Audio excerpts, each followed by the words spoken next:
Good morning, I'm Gina from ÖFAB, and I welcome you to our first webinar on the skill development. So this webinar is a collaboration between Pigweb and HoloRuminant junior community. But before getting into detail, I would like to introduce a little bit where I work, for whom I work actually. So we are ÖFAB and we represent animal breeding and reproduction sector since 1985. So as you can see, our European Forum for Animal Breeders, we are the association that represent the breeders and associative breeding association in Europe. And in this sector, we represent poultry, ruminants, insect, aquatic, and pigs. And as you can see, we have a variety of members across Europe.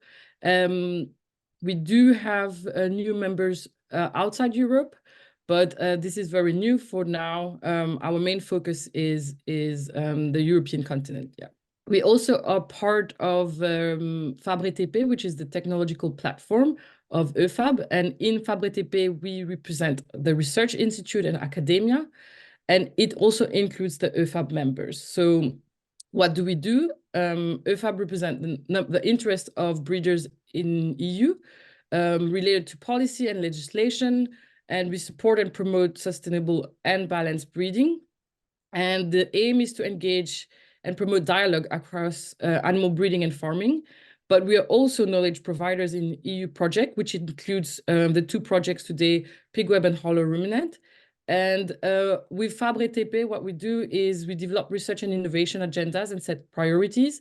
And this is together with the breeding companies and association and the research centers. The aim is to bridge the gap and to bring those two sides together to be able to translate science and target dissemination for project output, but most of all promotes and support research and innovation in animal breeding.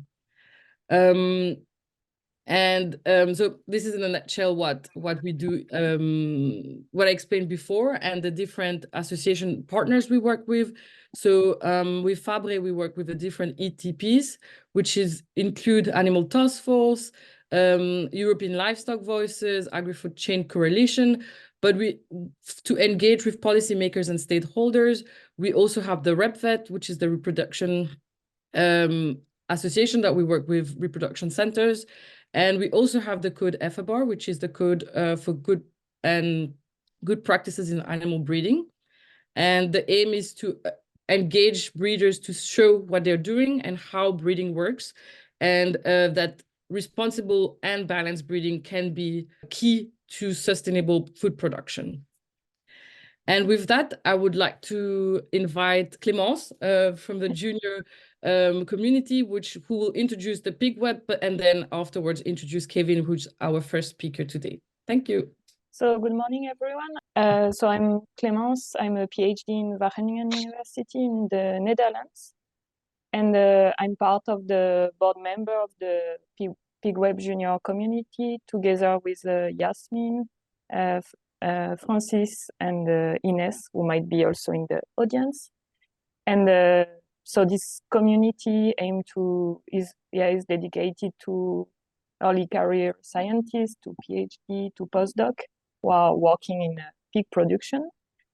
And we organize like regular webinar, more topic related, so in behavior, in nutrition, and since 2024. So we want also to, together with HoloRuminant, to do some webinar more dedicated to skills development.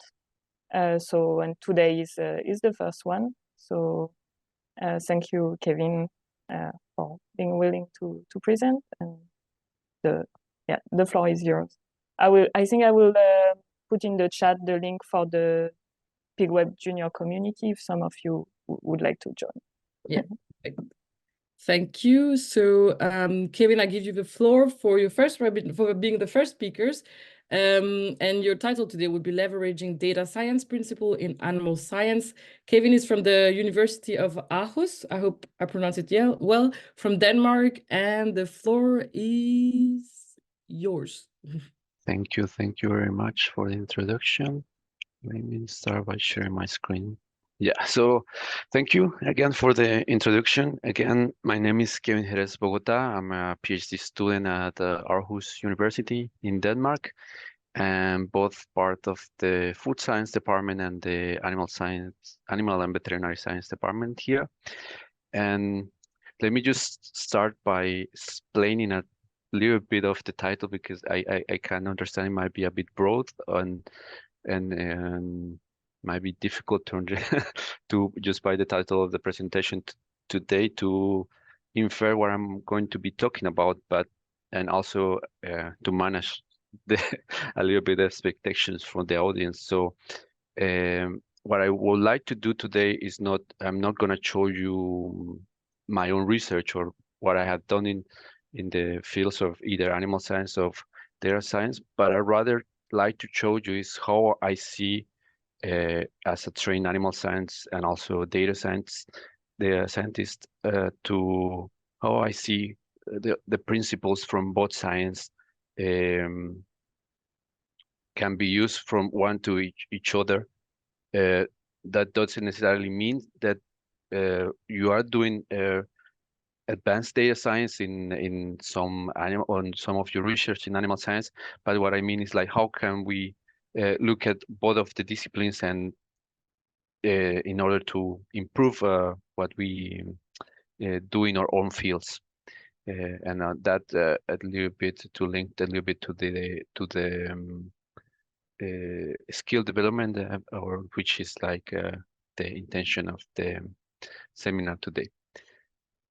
And yes, so again, I will start talking about a little bit of why am I talking about this, and as I briefly mentioned already, I am a trained animal scientist. I basically started by studying ruminant nutrition. Then I did a master's degree in monogastric nutrition and a little bit of also health.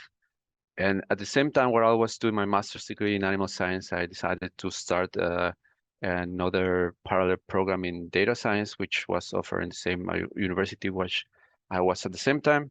So, but what that means in my daily life it was basically that at some point I was in the farm or or in the lab doing something, and in the afternoon I was in the computer doing some other task assigned to me. Uh, I used to work a lot with the data science program. I used to work a lot with some forensic scientists and some also financial scientists, and that was the strength of the program where I was. So most of the techniques I learned for the data science side were used for that purpose, but hopefully I will show you today that a lot of people is already using these techniques in many different fields in animal science. And also, what I'd like to share with you is that uh, today I'm at Aarhus University and I'm probably not doing a whole lot of data science, but I think indeed I'm applying a lot of the principles that I learned while doing this masters in my day-to-day life or research here in Denmark. Nowadays, I'm working mostly with enteric diseases in pigs and poultry, and what we looked at is at the look for alternatives to the use of antibiotics, and we are primarily looking at plants, at the use of antibacterial plants, but also we have also a strong focus on looking at the effects on the microbiota and the metabolome of the animals, which I will talk a little bit more about that, but it just means a lot of data. Also, I have a little bit of industrial experience in maybe two of the most important ones was with the genetic company PSC, where we work in some of development of some of their nutritional guidelines for the PIC females, and particularly our work was to develop a user-friendly tool that could be used by either farmers or nutritionists to assess their own requirements and adjust their own requirements of nutritional requirements and feeding based on a dynamic model that we created and we later deployed uh, on on the internet. I also had a little bit of experience in like industrial farming in the US, where I was there for a short time, but we also used some of the things I learned during my data science program in order to predict the growth and mortality of the animals in the long term, and to give the farm managers an idea of how many of their pigs they were producing and try to forecast how many of the pigs they were going to produce for the markets, and in a way try to improve the logistics of that. And now moving into the topic, today I will give a little bit of background and context of both like the intersection between data science and animal science, and what how's the both fields have been, what's the status of both fields. That's the intersection part. Okay, in the intersection part, we'll choose some example of people doing the data science. But then in the third part of today, I will show some of the data science principles that I think we could really use in animal science, and we are probably most of us are already using. And finally, I will end up with some challenges and perspectives for the future that I see. So, moving to the context, I just wanted to show you a little bit of what I have or what I learned during my data science program, and just to open up a little bit, because I have heard the questions from many people. They could pose the question like, is it data science really a new science? Is it really something new, or is it just all wine in new bottles? And in a way, we can say that a lot of what of the topics that are commonly part of the data science discussion are things that are not necessarily new, and there are probably techniques that were developed many years ago, and probably they're all much older than the data science field itself. What is new, probably, or what most people think is the new, is the fact that we now have a collection of big data sets, and all these big streams of data collection generate the opportunity for what we call data-driven analytics, and that indeed opened the most of the data science applications today are going in that direction. And you have probably heard already, which I'm talking about machine learning, artificial intelligence, or predictive analytics. But what I have also want to point out here is that although data science try to involve, or nowadays is more defined in that context, there are a lot of old things you could say that we have been doing and we have experience with also in the animal science field. I could talk about, for example, of operation research, which is also a very well known application. We have very well known applications in animal science, for example, for optimization of formulation for diets, or also optimization of processes in farms. Time series analysis and forecasting is also not new. There are a lot of companies or a lot of people that already use that to try to predict their markets, or try to follow what the markets for the pigs also, but also for the ingredients, for example. And one important one here is business intelligence, which is also a very business intelligence is also linked to a little bit with data mining, and that is a very old field as well. And a little bit of what data science is doing today is also connected to business intelligence, but in another level. So just connecting all of that, I would like to give what is my definition, or not my definition, but what is the most common, or the definition I like the most of data science, is that is indeed a transdisciplinary field that builds up on previous knowledge from fields such as statistics, informatics and computing, and especially these last two. But it's also connected with some other could say soft disciplines like communication, management, and sociology, and that is connected to what I said, that it also builds a lot in business intelligence, because a lot of the concepts of what are behind this data science field is how we can use the tools that are available there already for from the informatics perspective and the statistics perspective to try to solve problems and try to translate that for the later use or decision-making process.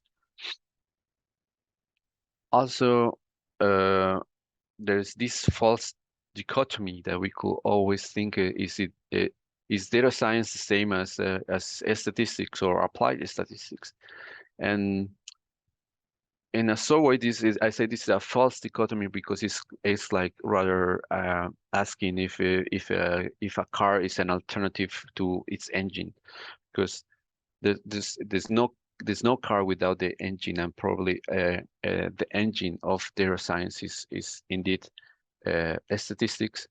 But as I mentioned before, it draws a lot in other from other fields. And if we would like to look at the data science from the process perspective, I think we can agree, if we look at it, and you can see it in your screens already, that it does not differ much from what we know or what we have or understanding of research, or the research we do it every day. We collect data, we process data, we explore the data, we create an inference from that, and then we later continue to the communication of the results to the people interested in.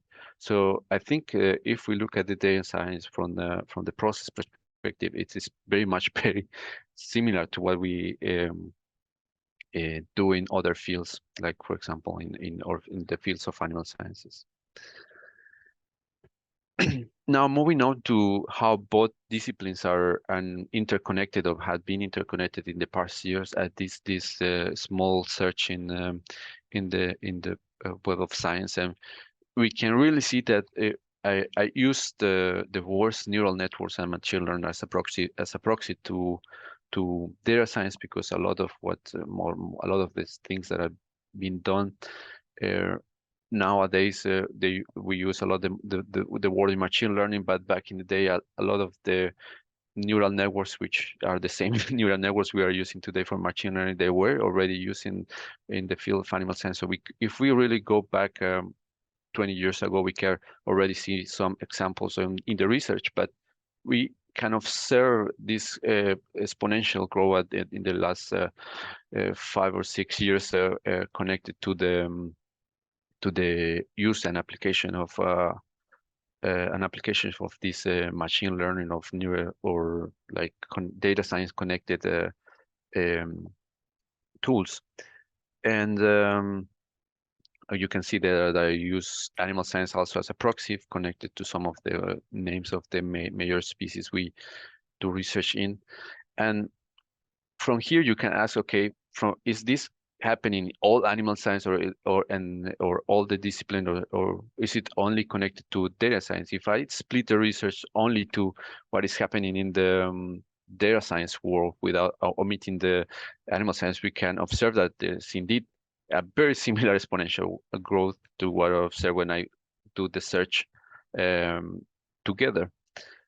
And if I search only for the animal science, we can see that although we have this growth in the research or the output of the research produced, we can really see that most of the this previous exponential growth is actually coming from the data science application side. So and not necessarily from the research coming in from all the animal science fields in general.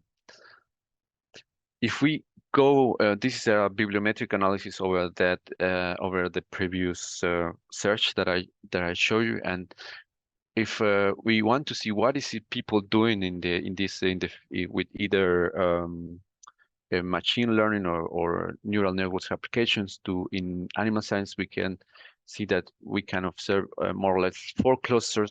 In green, we can see that a lot of what's been doing is in the fields of prediction, and that dates actually back to the use of artificial neural networks, which was now we often just call them machine learning models, or we classify them within the machine learning models. We have another area covering, I think here, because I use the word neural network, that created this cloud of information related to neuroscience actually. But if we look up the blue points, that is connected to actually what it's we could call data science application or machine learning application, and it's in the task that we commonly define as data science task, which are like classification, detection, prediction. And moving on, I wanted to show you here as well that most of this area, the area that is connected to those classification tasks or prediction tasks, they are actually fairly new, while the use of the tools is not necessarily new. New regression models or artificial neural network models that have been used in the past, but what we have nowadays is a more availability of the computer resources, and also like the information or the knowledge to produce these new models. If I try to omit that part connected to the neural networks, or the neuroscience that was getting there, we can already see that that again this part connected to the use of neural networks was not necessarily a new field. What is probably new nowadays is the use of machine learning, other machine learning algorithms to support other classification, identification, or prediction task. And I would like to maybe draw a little bit of, here in the connection of this, and on the connection of the where is the research happening. As I already say, a lot of what is happening is connected to detection, and if we can see that this the detection part is connected to detection of diseases, and also detection of animals connected to behavior. So that's a big portion of what's happening now is connected to that aspect of how can we develop model to detect animals and interpret their behavior. Another part of it is also related to, and if I go, for example, to this one, is in how can we use this old and new models to predict the traits. And we can see already that a lot of what is happening is in dairy sciences. But to predict traits like, for example, milk production and other types of milk yield, performance, and all of that's other part of what's happening a lot is the development of models that are able to predict the performance. Going back to what I was, sorry, that's supposed to be applications. So what we can see that is happening in the both fields combined is leading to what some people call now precision livestock farming, and it draws a lot in the use of new sensor technologies, voice capturing technology, computer vision technology, to improve or to generate more data sets on animal performance, but also in animal behavior. But it's not only at the level of the animal itself. There's in all the levels of the systems, there are more information that's been drawn and collected. And the idea for the future is that we can draw all that information to optimize the systems as a whole. As I mentioned, a lot of what's happening is in the field of computer vision is also we can see it not only in the developments related to animal science, but also in the general development of data science. A lot of what's happening now is in relation to computer vision, and there's actually already some companies that have put on products or data oriented products that are designed to improve the they optimize the processes at the farm, or make the farmer's life easier in terms of collecting information, managing their herds, or also connected to monitoring diseases, monitoring processes like feeding or intake and stuff like that. Not only with dairy, we can see it also across other other systems, like in swine, or with other the other small species. And what all this generates at the end is lakes of data that needs to be later processed in some other way. So what I'm trying to say here is, like, often the data science processes are not only used to capture, and because behind this capturing of data, new data, there are already machine learning algorithms or data science applications, but that application then end up in another potential source of application, which is where we create all this data, we capture all this data, how can we use this data to predict other things? And here, for example, is an example of a paper where they were using also machine or predictive machine learning algorithms, or any predictive algorithms to try to predict pig mortality. And we can already see that there are several algorithms that are able to produce fairly well the piglet mortality over time by drawing information from the farms. Another field, and this is the one that I'm a little bit closer nowadays, is what is being generated by the omics data. And we can see, especially from the human side part of the research has been development, especially for the human medicine side, but I think it's very much coming also for animal health side, is how can we use this information generated by either microbiome data or metabolome data, or all the other types of omics data, which are highly multidimensional, meaning that we have a lot of information that is being collected in a high throughput way to try to predict traits from the animals, and try to make prediction models that are able to use or draw from this information to predict some important outcomes in the animals, like, for example, disease states or performance, or these type of things. Okay, and now moving to the principles, and I put it there in quotes because this is not all the principles. I don't know if everyone agrees on what are the principles of data science, but I think these are the ones that I probably like the most, but also feel that are the most that we could take advantage of these principles for all type of research. And it's all it's all connected to what some people call data science thinking, and there are some books already that describe what is data science thinking, and is this is in connection with some of the principles that I'm going to show you right now.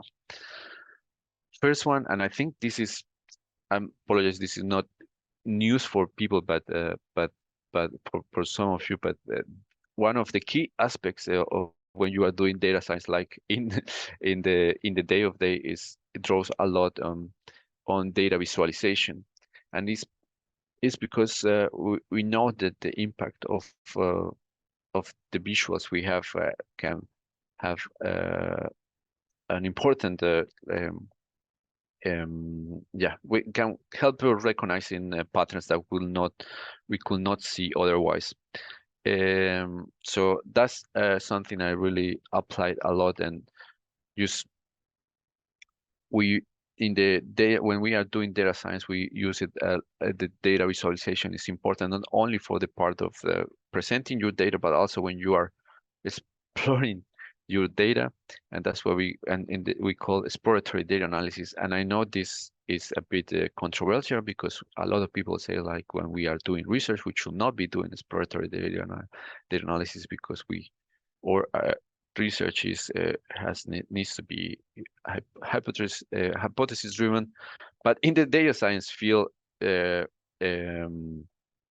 this is a key component, what we call the exploratory data analysis, and is more in connection of what of really understand all the variables present in our data, and try to classify them or try to present them in a way that can help us understand better the problems and try to help us to create the best workflow for the next steps of the data analysis. And I just put up some resources there that I think are good for people that would like to explore more of what is the theory behind this data visualization importance. I think they will be available later. When we go to the modeling part, which is also a big portion of the part connected to the statistical analysis and development of models, I'm not gonna talk a lot about this because it's rather a big it could be rather a big talk. But what I like to point out is there are already people in our field, in the fields of animal science, that are already considering this later, or we call, I could say, new in quotes developments in data science, on how can we connect them to what we already do or have knowledge on in the fields of animal science. And a lot of that is related to how can we connect this new set of data-driven models to the mechanistic models that we have already developed and we have already experienced doing in the animal science fields. And this is connected to the models that already exist to predict many traits in animal science, like energetics or like amino acid requirements, and all of those models that are rather they have a rather mechanistic approach. And how can we incorporate them to make to interconnect them with all these data-driven models to in a general sense, just to have a better models to solve problems in animal science. So the message here is that not all means to just move on to doing these data-driven models or data science models, but rather have in mind that there is a lot of development already exists in the fields of animal science, and we can actually use it to give more information to this data science models, or we can also use data-driven models to improve our mechanistic models that we know had advanced or the field importantly. Another principle that I feel is at the core of the data science, and is rather also controversial recently, is the emphasis on reproducibility and transparency. And this could very well be connected to our research in general, the research that we do that is not necessarily connected to data science, but we do actually do a lot of statistical analysis and that we don't often report in a very open way, I could say, or very concise way. And it's also related to the fact that or what some people call reproducibility crisis in scientific research. But it's something that has been considered a lot in the field of data science. A lot of the developments or the reason why the data science has grown so much is because of the importance of this emphasis. And there are a lot of already guidelines, and when you are in the field of data science, you will notice that the emphasis on the data analysis that you are doing, or the pipelines that you are developing, they need to be able to design them or to prepare them in a way that any other data science could be potentially read your code and understand it and because a lot of also what is done in data science later needs to be translated in data science products or data products. And in order to generate these data products, the process behind it, or the modeling part, or the statistics part, or all the workflow behind it needs to be very well described. And so when you go to the data science literature, you will notice that a lot of those developments that were done in the last years, they were very well connected to open science. And just to talk a little bit of why some of the resources, or what I think of the resources that are commonly used in data sciences projects, that I think we is not very new for some of us, is the use of these programs like R Markdown, or that's provided by RStudio.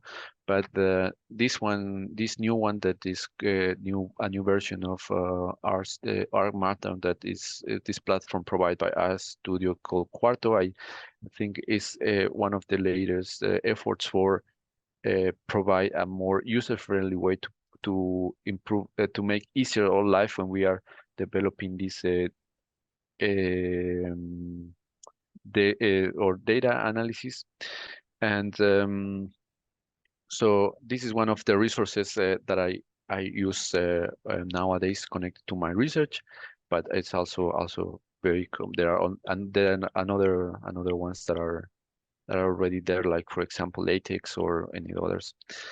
As I say, this is all connected to reproducibility and also open science. So a lot of the other resources that are there that I really recommend we should start learning about is GitHub and the managing or processing GitHub. And I can say that especially from the omics part of the use of microbiome data or this type of genomics data, there's already a lot of people in our field and in other fields that are already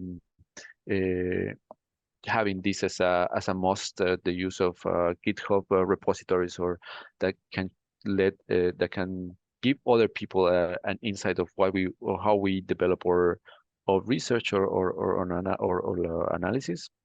And other ones are, of course, the use of open access journals, preprints, and repositories, license, and all of that.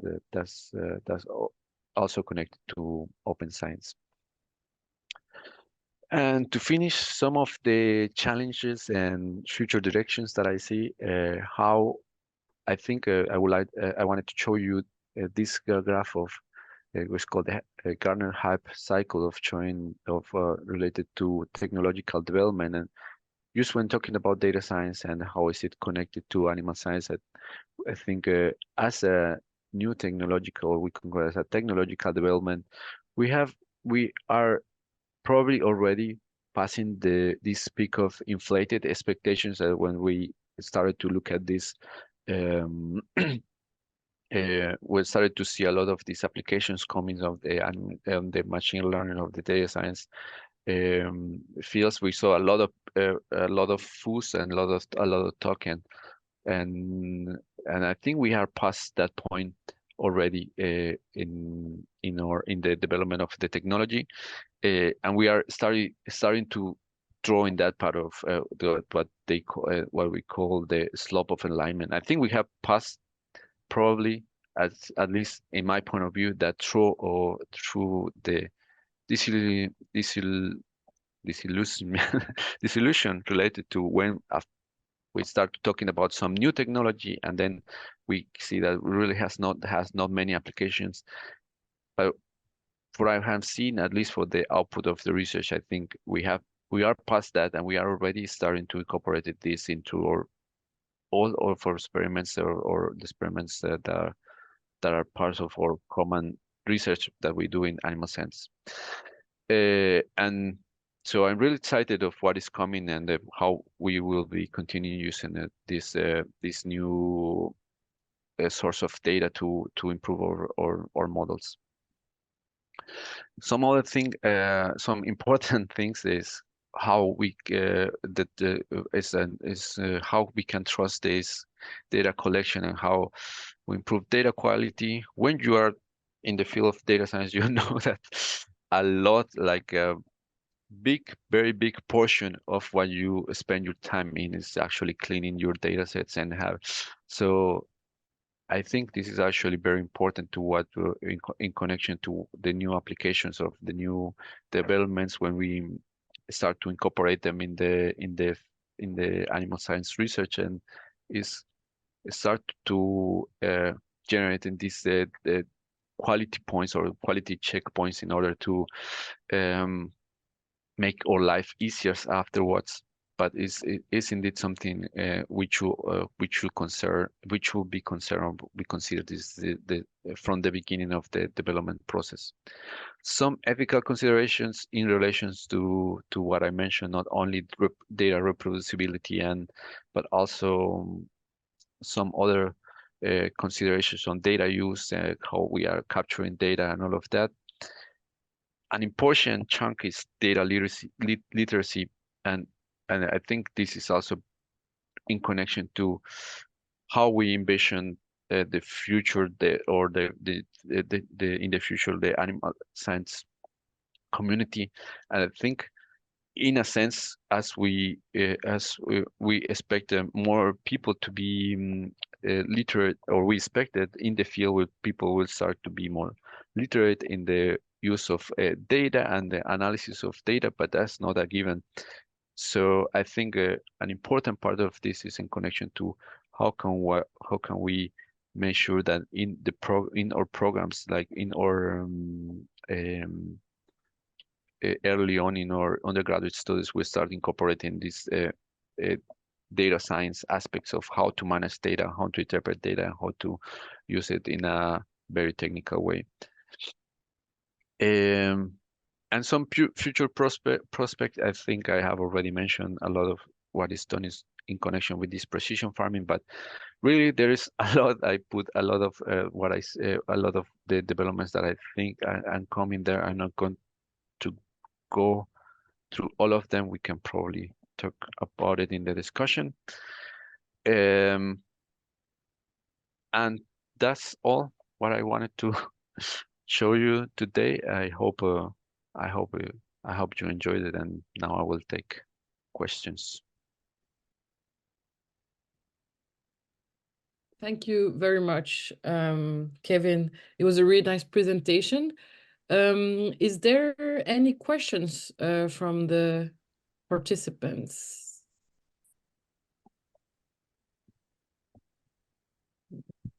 Someone has Francis? Yes, please go ahead. Hi, Kevin. Can you hear me? Hey, Francis. Yes. Yeah. Thanks for the presentation. And just one simple question, maybe to start the ball rolling, is actually you mentioned towards the end of your presentation that in data science, one of the main things that you do is cleaning your data. Yeah. And I imagine that's a big task of data scientists. But can you just comment a little bit on how do you typically do it? Do you do it by eye? Do you do it just manually? Do you just go through rows of your data? Or do you have other tools that you can employ to help you in cleaning up your data and then further analyzing them? Thanks. Yeah, thank you for the question. Yeah,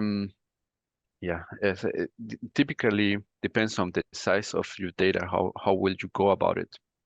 If the data is not what we call big data, this data you could not really see. For example, the comparison of having like an Excel spreadsheet compared to having like a database connected to a SQL server where you cannot really actually see the data, then you will have two different ways to go about it. But a lot of what happens in that process of cleaning your data is in connection to data visualization. So you will start by creating a better way, a way to explore your data, what we call the exploratory data analysis, to start to that will give you some insights on what how your data look like, and if it's like have some inconsistencies. Usually, when you start that process, you will, for example, run some code that will create some graph, and then you will see that your code doesn't work. And that iterative process of trial and error actually will start to help you see what some of the errors or the potential problems in your data. Because, for example, some of the simplest errors could be a simple dot put in the wrong side, or a data field that is being captured as text data instead of a number, or stuff like that that could basically stop your pipeline of creating graphs or analyzing your data.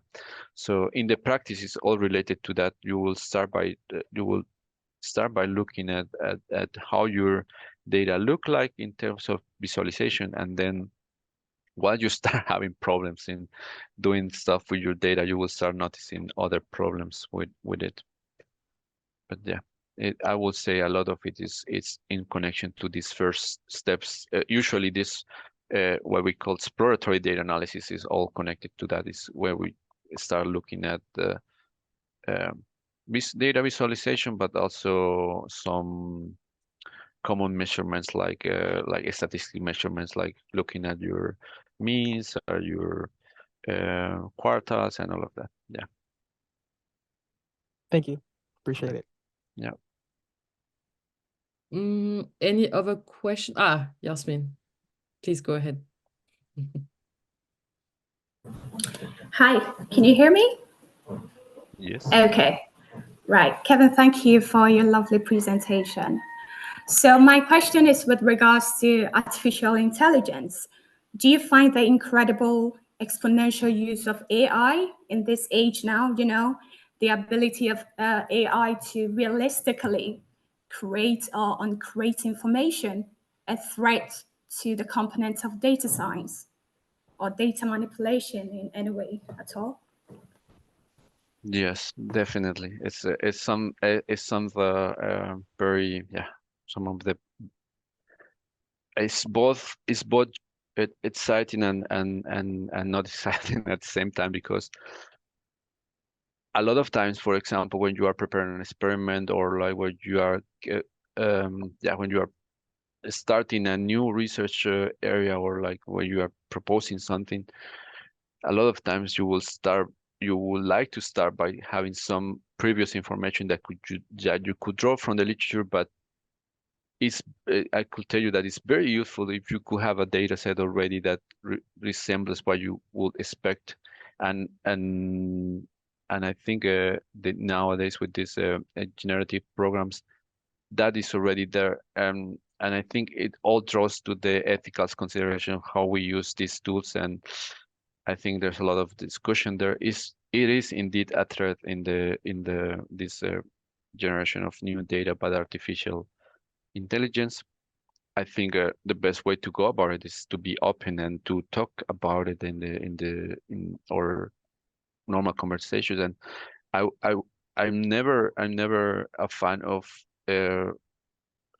banning policies. We need to open these tools for everyone to use them. I think that's at least my perception. Everyone needs to be aware of this. What we need to draw on sometimes is a little bit on how can we always have in mind the ethical aspects of it, and try to put that across all the people involved in the research. Hola.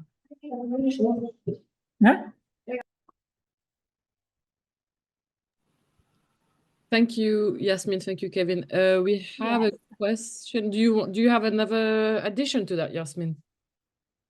I was only thanking Kevin for his answer. Thank you. Thank you. Joanna, do you want to go next?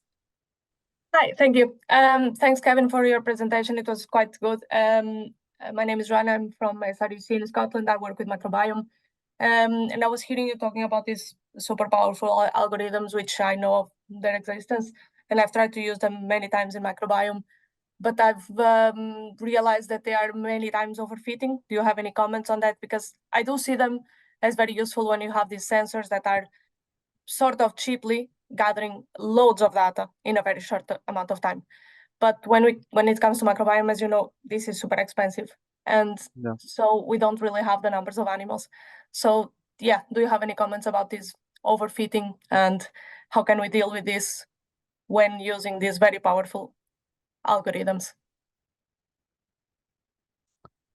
Yes, that's a very very good question, and I'm not sure if I will have the but I think if you start talking by people that is doing already this, they will all agree that overfitting is a big problem also in the when using these algorithms. But I think especially when you are in the data science field per se, you will start to creating some, how can we say, like some tools that can allow you to start like to be vigilant of this overfitting issue, but or issues, and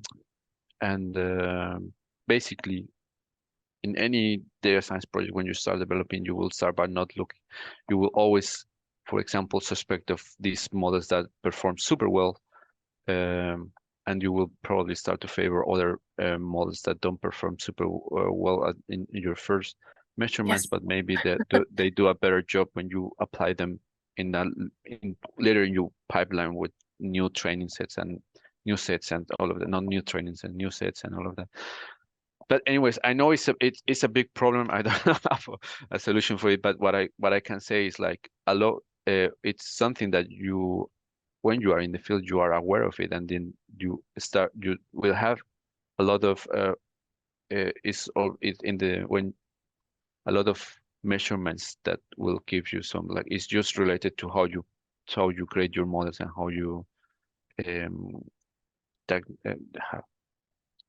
this work in the performance of your models, that those tools are there, and it's basically just about using all the tools that you have at your thank you. Yeah, I've used the random forest just as an example, and it gave me R-squares of 90% and something like this.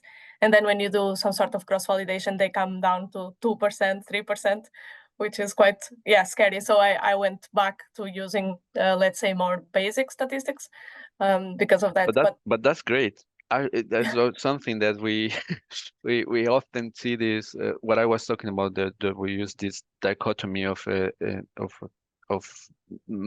machine learning or data science and statistics, and a lot of people, they tend to think like, okay, if it's a regression model, then it's not data science or it's not machine learning. But I can tell you that a lot of the greatest models that have been developed in some area, like in medicine and stuff, they run in linear regressions.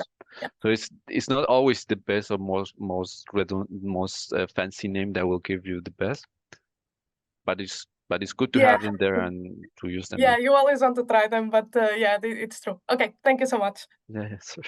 Thank you.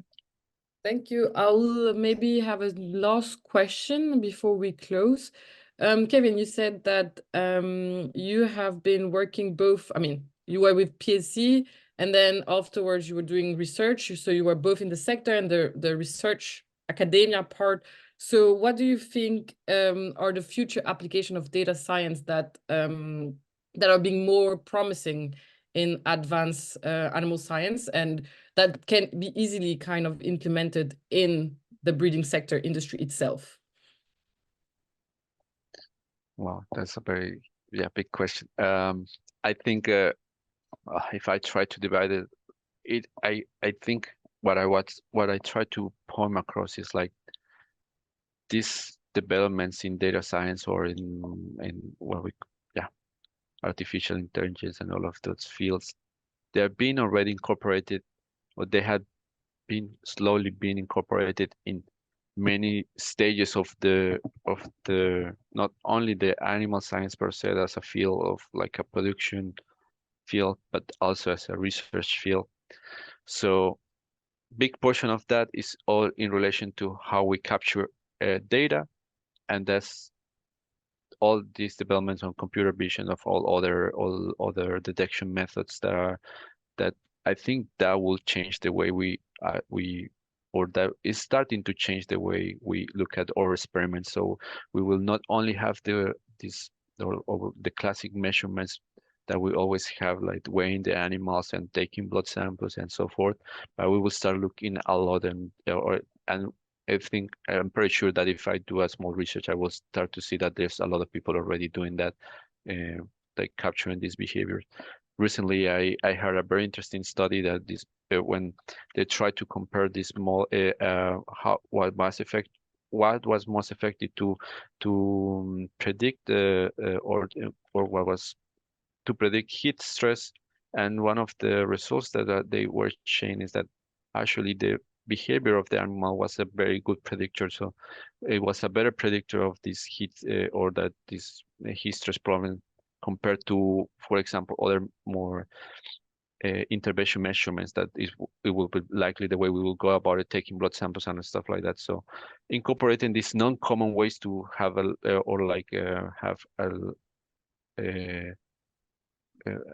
non-common ways of non-common data. I think that's the first thing that will start changing, and a lot also in relation to genomics and all of those advances. I think there's already a lot of that out there, and also I think we will start to see a lot of cross-link within many disciplines to not only, like, for example, not only the animal science per se, but where we start to look at how all the data are available from other sources, like the climate data and all that. I think we will start to see a lot of that as well.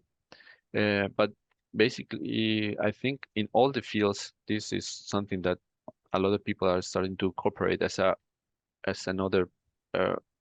add-on to their workflow.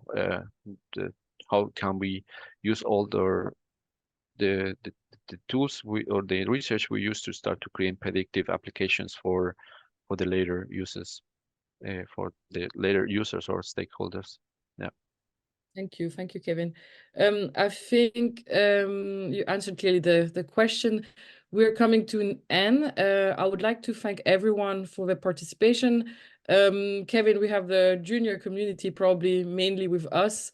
Do you have one last sentence, a key message for saying goodbye, and key home message before we leave and close this meeting? The key message. I think the key message here is that data science is already happening in animal sciences. I think that's the key message, and I think we all should make an effort to be aware of it and to start to connect more with this what we call data science thinking and how is it connected to our own field. Yeah.